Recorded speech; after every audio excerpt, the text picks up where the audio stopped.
Nepal Prime Minister KP Sharma Oli has yet again accused India of border trespassing. He said in the parliament that India has put forces in Nepal's territory. India, on the other hand, has reiterated that Indian forces remain in its own territory. India has called on Nepal to create a positive environment.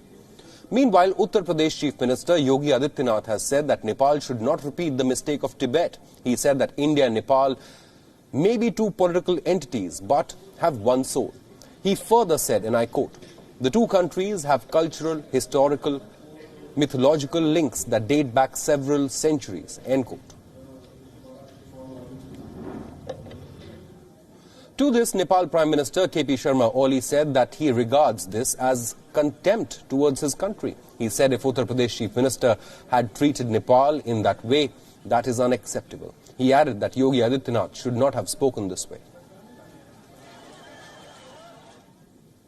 Prior to this, Nepal Prime Minister said that the country was ready for dialogue with India on the border row.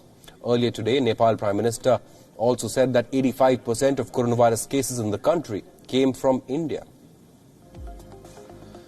The new map by Nepal marks the disputed territory of Lipu Lake as its own.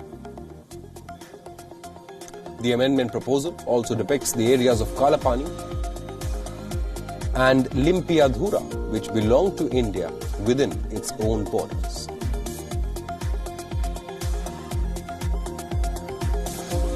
Joining us on this broadcast is WION's principal diplomatic correspondent, Siddhant Sibal, for more details on this story. Siddhant, the face-off between India and Nepal clearly continues, both sides accusing each other. India has maintained that Indian forces continue to remain on Indian territory. But for our viewers, could you explain this new border row between Nepal and India? Nepal is amending its border maps. Why is it suddenly doing so? Because India and Nepal have been neighbors for decades. So who does this territory belong to historically?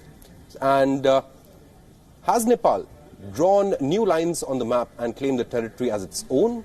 Or what is their case exactly?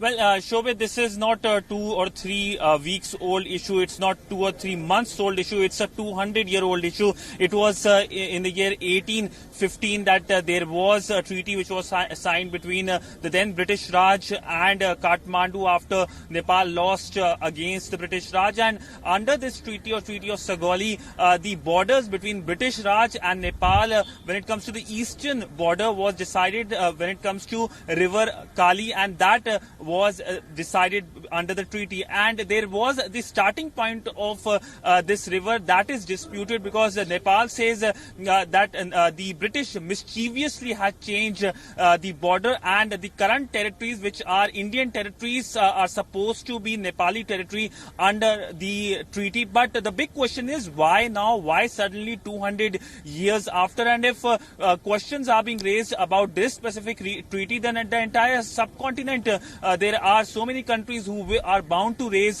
questions regarding the British era treaty, and that can change the borders of the entire subcontinent. But talking about what has happened today in the parliament, in the Nepali parliament, we know the comments by the Nepali Prime Minister. He spoke on 3 main counts. One, on COVID. He said that when it comes to COVID crisis in Nepal, 85% of people who are infected with COVID have come from India. This is not the first time he has said that in last 2 or 3 weeks. He is basically reiterating. Secondly, on the comments by the Chief Minister of the state of Uttar Pradesh, Yogi Adityanath, he basically said that Nepal could become the next Tibet, and that has drawn ire when it comes to the Nepali Prime Minister. He spoke in the parliament saying his comments are something that are condemnable, and he said that New Delhi should take cognizance of it and give him advice that he should not make comments regarding Nepal like this. And thirdly, of course, reiteration, but yet again he raised the border row, saying that diplomatically they would like to resolve the matter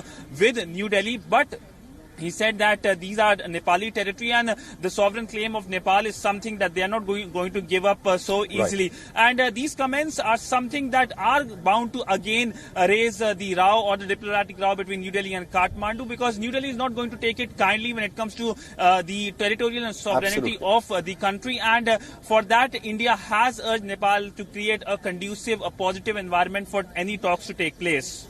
Siddhant Sibal, thank you so much for joining us. We'll keep our viewers updated about all the developments regarding the story.